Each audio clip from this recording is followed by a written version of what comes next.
मैं rapid fire खेल लेती हूँ आपके साथ, एक 5 मिनट बस, एक रैपिड फायर। तैयार है आप? हाँ। कौन बेहतर नेता है, राहुल गांधी या नरेंद्र मोदी? नरेंद्र मोदी को मैं नेता ही नहीं मानता। राहुल गांधी शानदार व्यक्ति है, सज्जन व्यक्ति है। पॉलिटिक्स सूट कर रही है उनको? हाँ, एक दिन राहुल गांधी का दिन आएगा, ऐसा नहीं है। बेहतर पीएम कौन हो सकता है? बहुत ध्यान से सुनिएगा, राहुल गांधी या अखिलेश यादव? दोनों बनेंगे एक एक बार और दोनों ही बेहतर साबित होंगे। वर्तमान से तो ज्यादा अच्छे साबित होंगे। अखिलेश यादव जी के पास ज्यादा अनुभव है, हो सकता है वे ज्यादा बेहतर साबित हों, ठीक है, क्योंकि वो मुख्यमंत्री रह चुके हैं 5 साल। शासन चलाने का अनुभव है, ये कह रहे हैं आप, ठीक है, और बड़ा स्टेट चलाने का। योगी आदित्यनाथ की एक क्वालिटी जो आपको बहुत पसंद है, मतलब कि वाह, धुआंधार झूठ बोलना।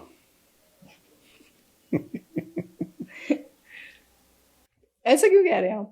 वो बोलते हैं, वो बड़े कॉन्फिडेंस के साथ झूठ बोलते हैं, लगातार झूठ बोलते हैं। हम्म, अभी कह रहे थे सदन के अंदर, हम्म, जो आदमी सदन के अंदर झूठ बोल सकता है उससे बड़ा झूठा कौन होगा। कह रहे थे पहले उत्तर प्रदेश में दंगे होते थे, अब उत्तर प्रदेश में दंगे नहीं होते। तो फिर कासगंज में क्या हुआ था जिसमें एक लड़का गोली से मारा गया? बुलंदशहर में क्या हुआ था जिसमें इंस्पेक्टर सुबोध कुमार की हत्या कर दी बजरंग दल के गुंडों ने? फिर संभल में क्या हुआ था जहाँ पथराव हुआ और लोग जेल भेजे आपने?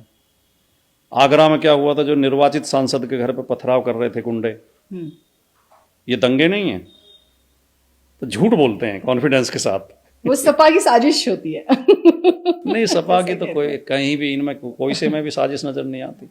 अच्छा, समाजवादी पार्टी की बेहतरीन महिला नेता डिंपल यादव, इकरा हसन, रागिनी सोनकर या फिर प्रिया सरोज, मतलब ये 4 लाइमलाइट में रहती हैं जो नजर आती है, तो बेस्ट चारों ये और 40 और हैं, सारी बेहतर है हमारी तो सारी। तो एक नाम चूज करना, आप बहुत स्मार्ट देखिए, बड़ी नेता तो इनमें डिंपल यादव ही हैं, लेकिन जो बहुत बाकी जो आपने नाम लिए प्रिया सरोज, इकरा हसन, हाँ, बहुत ही शानदार है। रागिनी सोनकर इतना अच्छा बोलती हैं, चारों ही। अब देखिए, अब आप कभी कभी सवाल ऐसे भी होते हैं जिनका उत्तर एक नहीं होता। अब आप मुझसे पूछने लगे कि तुम्हें अपनी माताजी ज्यादा प्रिय हैं या पिताजी, तो मैं कैसे एक को चुन पाऊंगा? ओहो सर, आप बहुत चालू बन रहे हैं, ऐसा नहीं है। अब मुझे पता चल रहा है ये मेरी 3 बेटियां, आप कहने लगे कौन सी बेटी ज्यादा पसंद है? ये मैं इसका रिस्पेक्ट करती हूँ, इस भाव का। आप जब बेटी की बात कर रहे हो तो मैं इस भाव का रिस्पेक्ट करती हूँ। देश का सबसे ज्यादा कट्टर नेता कौन है? ऑप्शन नहीं है? मैं नाम नहीं लूंगी। अगर मैं ईमानदारी से कहूँ, राजनीति ना खेलूं, तो सबसे ज्यादा कट्टर तो योगी जी हैं और उनसे थोड़े से कम कट्टर मोदी जी हैं। और देश वैसे क्यों? योगी जी के भाषण और योगी जी का पूरा जीवन परिचय आप ठीक से समझ लेंगे, नहीं तो आप खुद कह देंगे कि हाँ, ये तो बहुत कट्टर आदमी। इनके भाषण इतने कट्टरता भरे रहे हैं। जो व्यक्ति ये कह सकता है कि अगर मुसलमान हमारी एक लड़की उठा के ले जाएंगे तो हम इनकी 10 लड़कियां उठा के लाएंगे, तो उसकी कट्टरता की कल्पना की जा सकती है। जो व्यक्ति ये कह सकता है सदन में, कल परसों में ही कहा है, एक इतने शानदार नेता जो नेता विरोधी दल है, माता प्रसाद जी, हाँ, सज्जन व्यक्ति, उनकी उनसे कह रहे हैं अपनी बुढ़िया को पहनाओ जेवर और घुमाओ लखनऊ में। ये कोई भाषा है? और जो ANI के कैमरामैन से क्या कहा था वो सबने सुना ही है, वो तो बोलने लायक भी बात नहीं है। सर, टंग ऑफ स्लीप भी तो होता है। वो टंग ऑफ स्लिप नहीं था, वो स्लिप ऑफ टंग नहीं था जो वो बोला था, वो तो गाली दी थी उन्होंने। वो स्लिप ऑफ टंग कैसे कह सकते हैं? स्लिप ऑफ टंग तो मैं उसे मान लेता हूं जब इन्होंने ये कहा था कि 56 में से 86 SDM यादव बने थे, तो वो स्लिप ऑफ टंग था। वो 86 में से 56 कहना चाह रहे थे।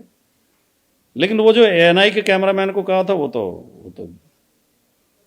वो ऐसा थोड़ी कोई मिलता जुलता शब्द कहना चाह रहे थे। जुबान फिसल जाती है सर, जुबान फिसल जाती है, नियत फिसल जाती है, चरित्र फिसल जाता है, सोच फिसल जाती है। जुबान का नंबर तो बहुत बाद में आता है। अगर ये तीनों चीज हमारे कंट्रोल में रहे, हमारी नियत, हमारी सोच और हमारा चरित्र, तो हमारी जुबान कभी नहीं फिसलेगी। कोई ऐसा नेता जो बहुत दूरदर्शी सोच रखता हो, जिसकी लीडरशिप की देश को वाकई में जरूरत है, हमारी जनरेशन को वर्तमान समय में? हाँ, वर्तमान समय। अखिलेश यादव जी बहुत दूरदर्शी नेता, बहुत विजनरी नेता। काम करने की इतनी ललक है अखिलेश यादव के अंदर। कहीं विदेश की कोई अच्छी खबर उन्हें मिल गई, कहीं उस पर टीवी पे देख लिया या गए कहीं घूमने और वहाँ देख आए और उन्हें लगा कि अच्छी बात है, तो उनकी ये धुन रहती है कि इसे मैं अपने यहाँ भी बनाऊं। जैसे 100 डायल शुरू की थी उन्होंने, हाँ, उन्होंने यूरोप में देखा कि पुलिस 10 मिनट में आती है, तो उन्होंने लागू कर दिया था, 10 मिनट में आने लगी थी पुलिस, नई गाड़ियां थी पुलिस को। वो तो अब आप ट्रांसफॉर्मेशन देखिए हुआ था। उनका पुलिस हेडक्वार्टर देखिए, हाँ, आप ये है। लोक भवन देखिए जिसमें आजकल योगी जी बैठते हैं, अखिलेश यादव जी ने बनाया, और उसके नामकरण में भी कई घंटे विचार किया, मैं उसका प्रत्यक्षदर्शी हूँ।